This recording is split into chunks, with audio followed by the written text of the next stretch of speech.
ಓಹೋ ಫ್ರೆಂಡ್ಸ್, ಮತ್ತೊಮ್ಮೆ ನಿಮ್ಮೆಲ್ಲರಿಗೂ ನಮ್ಮ ಟೆಕ್ ಪ್ಲಸ್ ಏನ 19ನೇ ಎಪಿಸೋಡ್ಗೆ ಎಲ್ಲರಿಗೂ ಸ್ವಾಗತ ಸುಸ್ವಾಗತ. ಇವತ್ತಿನ ನ್ಯೂಸ್ಗಿಂತ ಇವತ್ತಿನ ಡೇ ತುಂಬ ಸ್ಪೆಷಲ್ ಇದೆ ಆಯಿತಾ. ಫಸ್ಟ್ RCB ಮ್ಯಾಚು, ನಾನಂತೂ ಸೂಪರ್ ಎಕ್ಸೈಟೆಡ್ ಇದ್ದೀನಿ. ಎಲ್ಲರೂ ಈ ನಮ್ಮ ವಿಡಿಯೋ ನೋಡೋದಕ್ಕಿಂತ ಮ್ಯಾಚಲ್ಲಿ ಬಿಸಿ ಥರ ಆಬ್ವಿಯಸ್ಲಿ, ಬಟ್ ಸದ್ಯಕ್ಕೆ ನಾವು ನಿಮ್ಗೆ ಇನ್ಫಾರ್ಮೇಷನ್ ಕೊಡಲೇಬೇಕು ಪ್ರತಿ ಸ್ಯಾಟರ್ಡೆ. ಸೊ ಇವತ್ತಿನ ಮ್ಯಾಚ್ ಏನಾಗುತ್ತೆ, ಸೋತ್ರೆ ನಾವು ದೇವ್ರಿಗಂತ ಅನ್ಕೋಬೋದು, ಅಥವಾ ಗೆದ್ದರೆ 11 ಸೀಟ್ ಏನು ಎಂಟಿ ಇತ್ತು ನೋಡಿ, ಆ ಫ್ಯಾನ್ಸ್ಗೆ ಅರ್ಪಣೆ ಮಾಡ್ತಿದ್ದೀವಪ್ಪ ಅಂತ ನನಗೆ ಅನ್ಸುತ್ತೆ. ಸೊ ನಿಮ್ಮ ಒಪಿನಿಯನ್ ಡೆಫಿನೆಟ್ಲಿ ಕೆಳಗಡೆ ಕಮೆಂಟ್ ಮಾಡಿ. ಬಾಕಿ ನಾನು ಇವತ್ತಿನ ಮ್ಯಾಚ್ಗಿಂತ 5th ಏಪ್ರಿಲ್ಗೆ ಸೂಪರ್ ಎಕ್ಸೈಟೆಡ್ ಇದ್ದೀನಿ. ನಮ್ಮಲ್ಲಿ 90% ಜನ ಆ ಮ್ಯಾಚ್ಗಾಗಿ ವೇಟ್ ಮಾಡ್ತೀನಿ ಅನ್ಕೋತೀನಿ. ಎನಿವೆ, ಇವತ್ತಿನ ಫಸ್ಟ್ ನ್ಯೂಸ್ ಬರ್ತಾ ಇದೆ. ಆಫ್ಟರ್ ನಮ್ಮ ಕರ್ನಾಟಕ ಏನು 16 ವರ್ಷದ ಒಳಗಿನ ಜನರಿಗೆ, ಅಂದರೆ ಮಕ್ಕಳಿಗೆ ಈ ಸೋಷಿಯಲ್ ಮೀಡಿಯಾ ಯೂಸ್ ಮಾಡುವಂಥ ಒಂದು ಬ್ಯಾನ್ನ ತೊಗೊಂಬಂದಿದ್ದಾರೆ. ಸೇಮ್ ಇವಾಗ ಆಂಧ್ರ ಪ್ರದೇಶದ CM ಕೂಡ ಅನೌನ್ಸ್ಮೆಂಟ್ ಮಾಡಿದ್ದಾರೆ. 13 ವರ್ಷದೊಳಗಡೆ ಯಾರೂ ಈ ಚಿಕ್ಕ ಮಕ್ಕಳೆಲ್ಲ ಸೋಷಿಯಲ್ ಮೀಡಿಯಾ ಅಪ್ಲಿಕೇಶನ್ಸ್ನ ಯೂಸ್ ಮಾಡೋಂಗಿಲ್ಲ ಅಂತ. ಇದೊಂಥರ ಒಳ್ಳೆ ಅಪ್ಡೇಟ್ ಆಯಿತಾ. ಬಟ್ 13 ಏನಕ್ಕಂತ ಗೊತ್ತಾಗಲಿಲ್ಲ. ಮ್ಯಾಕ್ಸ್ 15-16 ಕೊಟ್ಟಿದ್ರೆ ಚೆನ್ನಾಗಿರ್ತಿತ್ತು. ಬಾಕಿ PUC 10th ಆದಮೇಲೆಲ್ಲ use ಮಾಡ್ರಪ್ಪ ಅನ್ನೋಂಗೆ Andhra Pradesh government ಅವರು ಹೇಳ್ತಿದ್ದಾರೆ. ಆದರೆ ಚಿಕ್ಕ ಮಕ್ಕಳು ಕೇಳ್ತಾರ. ಸೊ ಅಪ್ಪ ಅಮ್ಮನ ಅಕೌಂಟ್ ಯೂಸ್ ಮಾಡ್ಕೊಂಡವರು ರೀಲ್ಸ್ ನೋಡ್ತಾರೆ, ಬಟ್ ಆ್ಯಪ್ಸ್ ಬಿಡಲ್ಲ. ದಿವಸದಲ್ಲಿ ನೆಕ್ಸ್ಟ್ ನ್ಯೂಸ್ ಬರ್ತಾ ಇದೆ. OnePlus ಕಡೆಯಿಂದ 2 ಸ್ಪೆಷಲ್ ಸುದ್ದಿಗಳಿದೆ. ಒಂದು ಬ್ಯಾಡ್ ನ್ಯೂಸ್ ಇದೆ, ಇನ್ನೊಂದು ಗುಡ್ ನ್ಯೂಸ್ ಇದೆ. ಒಂದು ಗುಡ್ ನ್ಯೂಸ್ ತಿಳ್ಕೋಣ ಅಂತೆ. ಆಫೀಷಿಯಲ್ ಆಗಿ OnePlus Nord 6 ಇದೇ 7th ಏಪ್ರಿಲ್ ಲಾಂಚ್ ಆಗ್ತದೆ. ಇದ್ರ ಜೊತೆಗೆ ನಾರ್ಡ್ ಈ CE ಸೀರೀಸ್ ಏನು ನೋಡಿ, ಇದರಲ್ಲೇ 2 ಡಿವೈಸ್ಗಳನ್ನ ಲಾಂಚ್ ಮಾಡ್ತಾರೆ ಅಂತೆ. ಒಂದು ನಾರ್ಡ್ CE 6 ಮತ್ತು ಈ ಸರ್ತಿ ತುಂಬ ದಿನಗಳ ನಂತರ CE ಲೈಟ್ ವರ್ಷನ್ನ ಕೂಡ ಲಾಂಚ್ ಮಾಡ್ತಿದ್ದಾರೆ. ಎಸ್ಪೆಷಲಿ ಈ CE 6 ಏನಿದೆ, ಇದು ಅಂಡರ್ 25K ಬಜೆಟಲ್ಲಿ ಒಂದು ವ್ಯಾಲಿ ಫಾರ್ಮ್ ಅನ್ನೋದಕ್ಕಿಂತ ಒಳ್ಳೆ ಡಿಸೈನ್ ಮತ್ತು ಬ್ಯಾಟರಿ ಹೆವಿ ಅಪ್ಗ್ರೇಡ್ ಮಾಡಿಬಿಟ್ಟು ಈ ನಾರ್ಡ್ CE 6 ಅಂತಂದರೆ CE ಲೈಟ್ ಅಂತ ಈ ಬಜೆಟ್ ಕ್ಯಾಟಗರಿನ ಮತ್ತು ಬೇರೆ ಬೇರೆ ರೆಡ್ಮಿ, ರಿಯಲ್ಮಿ ಈ ಫೋನ್ಸ್ಗೆ ಕಂಪೀಟ್ ಮಾಡೋ ಸಲುವಾಗಿ 15ರಿಂದ 20,000 ರೂಪಾಯಿಗೆ ಈ ಲೈಟ್ ವರ್ಷನ ಕೂಡ ಲಾಂಚ್ ಮಾಡ್ತಿದ್ದಾರೆ. ಇನ್ನು ಎರಡದಾಗಿ ಬ್ಯಾಡ್ ನ್ಯೂಸ್ ಏನಪ್ಪ OnePlus ಅಂತ ನೀವು ಕೇಳ್ತಿದ್ರೆ, ಓವರ್ ಆಲ್ ಸ್ಮಾರ್ಟ್ ಫೋನ್ ಮಾರ್ಕೆಟಲ್ಲಿ 2024-25ಕ್ಕಿಂತ 15ರಿಂದ 16% smart phone market completely down ಆಗಲಿದೆ ಅಂತೆ. ಸೊ ಇವಾಗ ನಾವು ಸ್ಟಾರ್ಟಿಂಗಲ್ಲಿ ಡೌನ್ ಆಗ್ತಿರೋದನ್ನು ರೀಸೆಂಟಾಗಿ ನೋಡ್ತಾ ಇದ್ವಿ. OnePlusನ CEO ಆಫೀಷಿಯಲ್ ನಮ್ಮ ಇಂಡಿಯಾದ CEO ಏನಿದ್ರು, ಅವರು ರಾಬಿನ್ ಯು ಏನೋ ಅಂತ ಇದ್ರು. ಇವರು ಭಾರತದಲ್ಲಿರುವಂಥ OnePlus ಕಂಪ್ನಿನೇ ರಿಸೈನ್ ಮಾಡಿಬಿಟ್ಟು ಅವರೇನೋ ನಥಿಂಗ್ ಬಗ್ಗೆ ಅಥವಾ ಚೈನಾದಲ್ಲಿ ಏನೋ ವರ್ಕ್ ಮಾಡೋ ಸಲುವಾಗಿ ಮುಂದೆ ಹೋಗ್ತಿದ್ದಾರೆ ಅಂತೆ. ಬಾಕಿ ಇಷ್ಟೇ ಅಲ್ಲದೆ ಇದ್ರ ಜೊತೆಗೆ ಈ OnePlusನ ಕೆಲವೊಂದು ಸೆಲೆಕ್ಟೆಡ್ ಡಿವೈಸ್ಗಳನ್ನ ಕಂಪ್ಲೀಟ್ಲಿ ಸ್ಟಾಪ್ ಮಾಡ್ತಿದ್ದಾರೆ ಅಂತೆ. ಪ್ರೊಡಕ್ಷನ್ ಕೂಡ ಸ್ಟಾಪ್ ಮಾಡ್ತಿದ್ದಾರೆ. ಈ ಫೋನ್ಸ್ಗಳು ಲಾಂಚ್ ಆಗಲ್ಲಪ್ಪ ಅಂತ ಲೀಕ್ಸ್ ನ್ಯೂಸ್ಗಳು ಕೂಡ ಬರ್ತಿದೆ. ಇದು ಜಸ್ಟ್ ಸ್ಟಾರ್ಟಿಂಗ್ ಅಷ್ಟೇ ಇದೆ ಆಯಿತಾ. ಇನ್ನು ಬೇರೆ ಬೇರೆ ಸ್ಮಾರ್ಟ್ಫೋನ್ ಬ್ರ್ಯಾಂಡ್ಸ್ ಜೊತೆಗೆ 2026 ಈ ಸ್ಮಾರ್ಟ್ಫೋನ್ ಕಂಪ್ನಿ ಮತ್ತು ಎಲೆಕ್ಟ್ರಾನಿಕ್ ಕಂಪ್ನಿಗಳಿಗೆ ನಿಜವಾಗ್ಲೂ ಸ್ವಲ್ಪ ಟಫ್ ಇದೆ. 2 ದಿವಸದಲ್ಲಿ ನೆಕ್ಸ್ಟ್ ನ್ಯೂಸ್. ಏನೇನು ನಮ್ಮ ಗೌರ್ಮೆಂಟ್ ಅವ್ರು ರೂಲ್ಸ್ ತರ್ತಾರೆ ಗೊತ್ತಿಲ್ಲ, ಬಟ್ ಇನ್ಮೇಲೆ ನೀವು ಸೋಷಿಯಲ್ ಮೀಡಿಯಾ ಅಪ್ಲಿಕೇಶನ್ಸ್ಗಳನ್ನ ಕ್ರಿಯೇಟರಾಗಿ ಯೂಸ್ ಮಾಡಬೇಕಪ್ಪ ಅಂತಂದರೆ ಕಂಪಲ್ಸರಿ ನೀವು KYC ಮಾಡಲೇಬೇಕು. ಸ್ಪೆಷಲಿ ಎಲ್ಲರೂ ಮಾಡಲೇಬೇಕು. ಬಿಕಾಸ್ ಈ ಕಂಟೆಂಟ್ ಕ್ರಿಯೇಷನ್ ಮಾಡೋರಷ್ಟೇ ಅಲ್ಲ, ಯಾರೆಲ್ಲ ವಿಡಿಯೋ ಅಪ್ಲೋಡ್ ಮಾಡ್ತಾರೆ ನೋಡಿ, ಅವರು KYC ಮಾಡಿಸ್ಲೇಬೇಕು. ಇಲ್ಲಿ ಏನಕ್ಕಪ್ಪ ಈ ರೀತಿ ಗೌರ್ಮೆಂಟ್ ಸ್ಟೆಪ್ ತೊಗೊಳ್ತಿದೆಯಪ್ಪ ಅಂತ ನಾವು ರಿಸರ್ಚ್ ಮಾಡಿದಾಗ ಒಂಥರ ಓಕೆ, ಒಳ್ಳೆಯ ಸ್ಟೆಪ್ ತೊಗೊಂಡಿರಪ್ಪ ಅನಿಸ್ತದೆ. ಬಟ್ ನಾರ್ಮಲ್ ಜನಕ್ಕೆ ಇದು ಸ್ವಲ್ಪ ಕಷ್ಟ ಆಗುತ್ತೆ. ಸೊ ಒಂದು ಗೌರ್ಮೆಂಟ್ ಇಲ್ಲಿ ಸೆಕ್ಯೂರಿಟಿ ಪರ್ಪಸ್, ನೀವು ಯಾರೆಲ್ಲ ಸೋಷಿಯಲ್ ಮೀಡಿಯಾದಲ್ಲಿ ಫೇಕ್ ನ್ಯೂಸ್ನ ಅಪ್ಡೇಟ್ ಮಾಡೋದು ಅಥವಾ AI ಬಗ್ಗೆ ಎಂಥ ವೀಡಿಯೋಗಳನ್ನ ಕೂಡ ಬಿಟ್ಬಿಟ್ಟು ಜನರಿಗೆ ಏನೇನೋ ಸುಳ್ಳು ಸುದ್ದಿನ ಹಬ್ಸೋರಿಗೆ ಇದೊಂಥರ ಕಂಟ್ರೋಲ್ ಮಾಡೋ ಸಲುವಾಗಿ ಗೌರ್ಮೆಂಟ್ ಈ ಒಂದು ಸ್ಟೆಪ್ಸ್ನ ತೊಗೊಂಡಿದೆ. ಬಾಕಿ ಈ ಬೇರೆ ಬೇರೆ ಪ್ಲ್ಯಾಟ್ಫಾರ್ಮ್ಸ್ಗಳು ಕೂಡ ಇನ್ನು KYC ಮಾಡ್ಕೋಬೇಕಾದ್ರೆ ಇವರು ಅಪ್ಲಿಕೇಶನ್ ಅಪ್ಡೇಟ್ ಮಾಡಬೇಕು, ಆ ಡೇಟನ್ನು ಅದರಲ್ಲಿ ಸೇವ್ ಮಾಡ್ಕೋಬೇಕು. ಸೊ ಇಂಥ ಕೆಲಸಗಳು, ಘಟನೆಗಳು ಸದ್ಯದಲ್ಲಿ ನಾವು ಬಿಹೈಂಡ್ ದ ಸೀನ್ಸಲ್ಲಿ ನೋಡ್ತಾ ಇದ್ದೀವಿ ಅಷ್ಟೇ. ಇದು ಗೌರ್ಮೆಂಟ್ ಕಡೆಯಿಂದ ಬಂದಿರುವಂಥ ಒಂದು ಹೊಸ ಅಪ್ಡೇಟ್ ಅಷ್ಟೇ. ಬಟ್ ಇದು ಅಪ್ಲೈ ಆಗೋಕ್ಕೆ, ಅಪ್ಲಿಕೇಶನ್ ಬರೋಕ್ಕೆ, ಇನ್ನು KYC ಮಾಡೋಕ್ಕೆ ಎಷ್ಟು ಟೈಮ್ ಇದೆ ಏನಿದೆ ಗೊತ್ತಿಲ್ಲ. ಇದು ಒಂದು ಫೀಚರ್ಲಿ ಬರುವಂಥ ಒಂದು ಅಪ್ಡೇಟ್ ಇದೆ. ಬಟ್ ಗೌರ್ಮೆಂಟ್ ಒಳ್ಳೆ ಸ್ಟೆಪ್ ತೊಗೊಂಡಿದೆ. ಬಟ್ ಜನಕ್ಕೆ ಸ್ವಲ್ಪ ಕಷ್ಟ ಆದರೂ ನಾವು ಸೆಕ್ಯೂರ್ ಆಗಿರ್ಬೋದು, ಮತ್ತು ಜನಕ್ಕೆ ಕರೆಕ್ಟಾಗಿರೋಂಥ ವೀಡಿಯೋಸ್ಗಳೇ ಮೇ ಬಿ ಇಂಟರ್ನೆಟ್ ನೋಡಲಿ ಸಿಗ್ಬೋದು, ಗೊತ್ತಿಲ್ಲ. ಬಟ್ ನನಗೆ ಅನಿಸಿದ ಪ್ರಕಾರ ಇದೊಂದು ಒಳ್ಳೆ ಸ್ಟೆಪ್ ಇದೆ. 2 ದಿವಸದಲ್ಲಿ ನೆಕ್ಸ್ಟ್ ನ್ಯೂಸ್ ಬರ್ತಾ ಇದೆ. ತುಂಬ ಜನ Vivo T5 Pro ಬಗ್ಗೆ ಕೇಳ್ತಾ ಇದ್ರಿ. ಆಫೀಸಲಾಗಿ ಇದ್ರ ಬಗ್ಗೆ ಲೀಕ್ಸ್ಗಳು ಟೀಸ್ ಮಾಡಿದ್ರೆ ನಾವೆಲ್ಲ ನೋಡ್ತಾ ಇದ್ವಿ. ಇದು ಸದ್ಯದಲ್ಲಿ ಭಾರತದಲ್ಲಿ ಲಾಂಚ್ ಕೂಡ ಆಗ್ಬೋದು. ಹತ್ತಿರ 25-30 ಸಾವಿರ ರೂಪಾಯಿಗೆ ಈ ಸ್ಮಾರ್ಟ್ಫೋನ್ ಲಾಂಚ್ ಆಗ್ತಿದ್ದು, ಕ್ಯಾಮ್ರಾದಲ್ಲಿ ಆಬ್ವಿಯಸ್ಲಿ ಪ್ರೋ ಇರುತ್ತೆ. ಲಾಸ್ಟ್ ಇಯರ್ T4 Pro ಕೂಡ ಒಂದು ಬೆಂಕಿ ಸ್ಮಾರ್ಟ್ಫೋನ್ ಆಗಿತ್ತು. ಡಿಸೈನ್, ಬಿಲ್ಡ್ ಕ್ವಾಲಿಟಿ, ಕಲರ್ ಆಪ್ಷನ್ಸ್ಗಳನ್ನ ಕೂಡ ಕೊಟ್ಟಿದ್ರು. ಮತ್ತು ಬಜೆಟ್ಲಿ ಪ್ರೀಮಿಯಂ ಸೆಗ್ಮೆಂಟ್ನ ಫೋನ್ ಕೂಡ ಡಿಸೈನ್ ಆ ರೀತಿ ಬಿಲ್ಡ್ ಮಾಡಿದ್ರು. ಗೊತ್ತಿಲ್ಲ ಈ ಸರ್ತಿ ಯಾವ ಕಲರು, ಯಾವ ಆಪ್ಷನ್ಸ್ಗಳೆಲ್ಲ ಬರುತ್ತೆ. ಬಟ್ ಡೆಫಿನೆಟ್ಲಿ ಲಾಸ್ಟ್ ಇಯರ್ಗಿಂತ ಎಲ್ಲ ಫೋನ್ಸ್ಗಳ ಬೆಲೆ ಜಾಸ್ತಿ ಆಗೇ ಆಗುತ್ತೆ. ನೆಕ್ಸ್ಟ್ 2-3 ವಾರದೊಳಗಡೆ ಈ ಸ್ಮಾರ್ಟ್ಫೋನ್ ಭಾರತದಲ್ಲಿ ಲಾಂಚ್ ಆಗ್ಬೋದು. ಎರಡು ದಿವಸದಲ್ಲಿ ನೆಕ್ಸ್ಟ್ ನ್ಯೂಸ್ ಬರ್ತಾ ಇದೆ. ವಾಟ್ಸಪ್ ಗ್ರಾಹಕರಿಗೆ ಮತ್ತೊಂದು ಗುಡ್ ನ್ಯೂಸ್ ಇದೆ. ಅದರಲ್ಲಿ ಸ್ಪೆಷಲಿ ಡಬಲ್ ಗುಡ್ ನ್ಯೂಸು. ನಿಮ್ಮ ಹತ್ರ ಐಫೋನ್ ಇತ್ತಂದರೆ ನೋಡಿ, ಈ ದಿವಸ ನಾವು ಐಫೋನಲ್ಲಿ ಚಾಟ್ ಎಲ್ಲ ಟ್ರಾನ್ಸ್ಫರ್ ಮಾಡಬೇಕಾದ್ರೆ ಆ್ಯಂಡ್ರಾಯ್ಡಿಂದ ಆ್ಯಂಡ್ರಾಯ್ಡ್ಗೆ ಅಷ್ಟೇ ಇತ್ತು. ಬಟ್ ಇವಾಗ ಆ್ಯಂಡ್ರಾಯ್ಡ್ ಟು iOSಗೆ ಕೂಡ ನೀವು ಯಾವುದೇ ಡೇಟಾನ ಟ್ರಾನ್ಸ್ಫರ್ ಮಾಡ್ಕೋಬೋದು. ತುಂಬ ಈಸಿ ಮತ್ತು ಸರಳವಾಗಿದೆ. ಬಾಕಿ ನೀವು ಐಫೋನ್ ಯೂಸ್ ಮಾಡ್ತಿದ್ರೆ ಅಂದರೆ ಇಷ್ಟು ದಿವಸ ಒಂದೇ ಅಪ್ಲಿಕೇಶನ್ ಅಂದರೆ ಒಂದೇ ವಾಟ್ಸಪ್ನ ಯೂಸ್ ಮಾಡ್ಬೋದಾಗಿತ್ತು. ಬಟ್ ಇವಾಗ ಡುವಲ್ ವಾಟ್ಸಪ್ ಮೆಸೆಂಜರ್ ಆಪ್ಷನ್ನ ಕೂಡ ಈ ಐಫೋನ್ಸ್ಗಳು ಕೊಟ್ಟಿದ್ದಾರೆ. ನೀವು ಒಂದೇ ಫೋನಲ್ಲಿ ಎರಡು ಸಿಮ್ ಕಾರ್ಡ್ ಕೊಟ್ಟು ಆರಾಮಾಗಿ ವಾಟ್ಸಪ್ ಕೂಡ ಯೂಸ್ ಮಾಡ್ಕೋಬೋದು. ಇಷ್ಟಲ್ಲದೆ ವಾಟ್ಸಪ್ ಚಾಟ್ ಬಾಕ್ಸಲ್ಲಿ ಇವಾಗ ಹೊಸ AI ಫೀಚರೊಂದನ್ನು ಆ್ಯಡ್ ಮಾಡಿದ್ದಾರೆ. ನೀವು ಇಲ್ಲಿ ಏನೇ ಕ್ವಶನ್ ಕೇಳಿದ್ರು ಅದು ಆನ್ಸರ್ ಕೂಡ ಮಾಡುತ್ತೆ ಮತ್ತು ಚಾಟ್ ಸೆಕ್ಯೂರ್ ಆಗಿರುತ್ತೆ. ಎಲ್ಲ ಎಂಡ್ ಟು ಎಂಡ್ ಎನ್ಕ್ರಿಪ್ಟೆಡ್ ಇರುತ್ತೆ.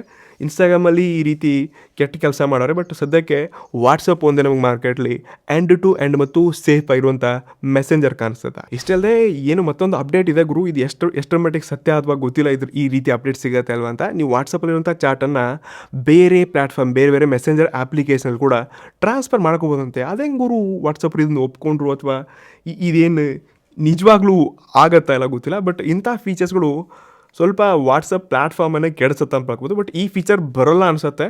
ಬಟ್ ಬಂದರೂ ಇನ್ನೂ ಚೆನ್ನಾಗಿರುತ್ತೆ. ನಮ್ಮ ಕೆಲವೊಂದು ಜನಕ್ಕೆ ಮಾತ್ರ ಇದು ತುಂಬ ಯೂಸ್ ಆಗುತ್ತೆ. ಸೊ ಇವಷ್ಟು ಈ ವೀಕ್ನ ಟೆಕ್ ನ್ಯೂಸ್ ಅಪ್ಡೇಟ್ಸ್ಗಳಾಗಿತ್ತು. ಇನ್ನು AI ಜಗತ್ತಲ್ಲಿ ಏನಾಗ್ತಿದೆಯಪ್ಪ ಅಂತ ಕೇಳಿದ್ರೆ, ಸೊ ಇದರಲ್ಲಿ ಮೊದಲನೇ ನ್ಯೂಸ್ ಬರ್ತಾ ಇದೆ. ಓಪನ್ AI ಅವರು ಆಫೀಷಿಯಲ್ ಆಗಿ ತಮ್ಮ ಸೋರಾ AI ಟೂಲ್ ಏನಿತ್ತು ನೋಡಿ, ಆ ವಿಡಿಯೋ ಟೂಲ್ನ ಕಂಪ್ಲೀಟ್ಲಿ ಕ್ಲೋಸ್ ಮಾಡ್ತಿದ್ದಾರೆ. ಇದಕ್ಕೆ main reason Hollywood film industry ಅಂತ ಏನಿದೆ ದೊಡ್ಡ ದೊಡ್ಡ ಹೌಸಸ್ಗಳು ಅಥವಾ ಕಂಪ್ನೀಸ್ಗಳಿದೆ ನೋಡಿ, ಇವರೆಲ್ಲ ಇದ್ರ ಮೇಲೆ ಕ್ಲೇಮ್ ಮಾಡೋಕ್ಕೆ ಸ್ಟಾರ್ಟ್ ಮಾಡಿದ್ರು. ಯಾರು ಕೇಸ್ ಎಲ್ಲ ಮಾಡೋಕ್ಕೆ ಸ್ಟಾರ್ಟ್ ಮಾಡಿದ್ರು. ಹೀಗಾಗಿ ಈ ಪ್ಲ್ಯಾಟ್ಫಾರ್ಮನ್ನು ಓಪನ್ AI ನಾವು ಕ್ಲೋಸ್ ಮಾಡ್ತಾ ಇದ್ವಿ. ಸೊ ಈ ರೀತಿ ಇಶ್ಯೂಸ್ಗಳು ಆಗಬಾರ್ದಪ್ಪ ಅಂತ ಮೇನ್ ರೀಸನ್ನ ಇದನ್ನ ಇವರು ಹೈಲೈಟ್ ಮಾಡ್ತಿದ್ದಾರೆ. ಬಟ್ ನನ್ನ ಪ್ರಕಾರ ಯಾವತ್ತೂ ಐನ ಸೈಡ್ ಬಿಡಲ್ಲ ಆಯಿತಾ. ಸೊ ಏನೊಂದು ಹೊಸ ಬಿಸ್ನೆಸ್ ಪ್ಲ್ಯಾನ್ ಮಾಡ್ತಿದ್ದಾರೆ ಅಥವಾ ಏನೋ ಇದರಲ್ಲಿ ಅಪ್ಗ್ರೇಡ್ ಮಾಡೋ ಲೆಕ್ಕಕ್ಕಿದ್ದಾರೆ. ಸೊ ಎಲ್ಲ ಟರ್ಮ್ಸ್ ಆ್ಯಂಡ್ ಕಂಡೀಷನ್ಸ್ನ ಫಾಲೋ ಮಾಡಿಬಿಟ್ಟೆ ಹೊಸ ಬಿಸ್ನೆಸ್ನ ಸೂನ್ ಓಪನ್ ಏರ್ ತೊಗೊಂಡು ಬರ್ತಾರೆ. ಬಟ್ ಇಷ್ಟು ದೊಡ್ಡ AI ಟೂಲ್ನ ಯಾರು ಹೇಳ್ತಿದ್ದಾರಪ್ಪ ಅಂತ ತೆಗೆದುಹಾಕೋದು ಅಷ್ಟೊಂದು ಈಸಿ ಅಲ್ಲ ಆಯಿತಾ. ಬಟ್ ಎಷ್ಟೋ ಜನ AI ವೀಡಿಯೋಸ್ಗಳನ್ನೆಲ್ಲ ಸೋರಾ ಯೂಸ್ ಮಾಡ್ಕೊಂಡೇ ಮಾಡ್ತಿದ್ರು. ಬಟ್ ಅವ್ರ ಕತೆ ಎಲ್ಲ ಮುಗೀತಿಲ್ಲಿ.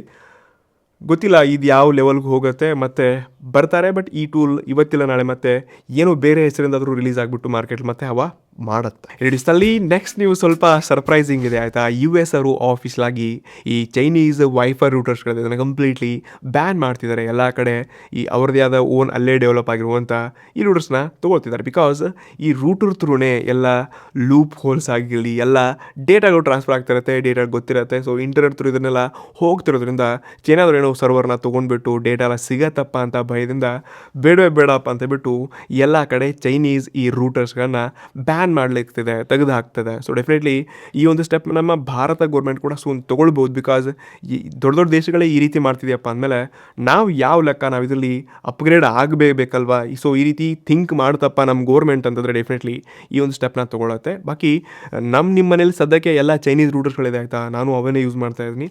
ಬಟ್ ಗೊತ್ತಿಲ್ಲ ಇಲ್ಲಿ ಏನು ಲೂಪ್ ಹೋಲ್ ಇದೆ ಅಂತ.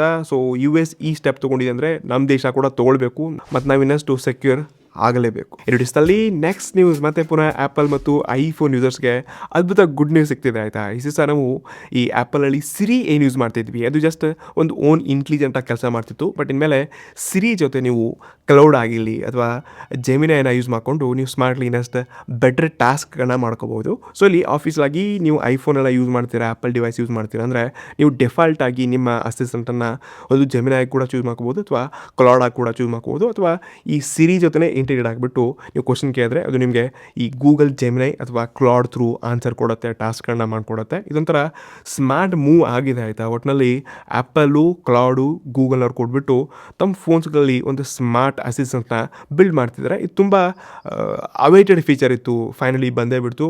ಸೊ ಸದ್ಯಕ್ಕೆ ಆಫೀಷಿಯಲ್ ಆಗಿ iOS 27 ಇದೆ ನೋಡಿ.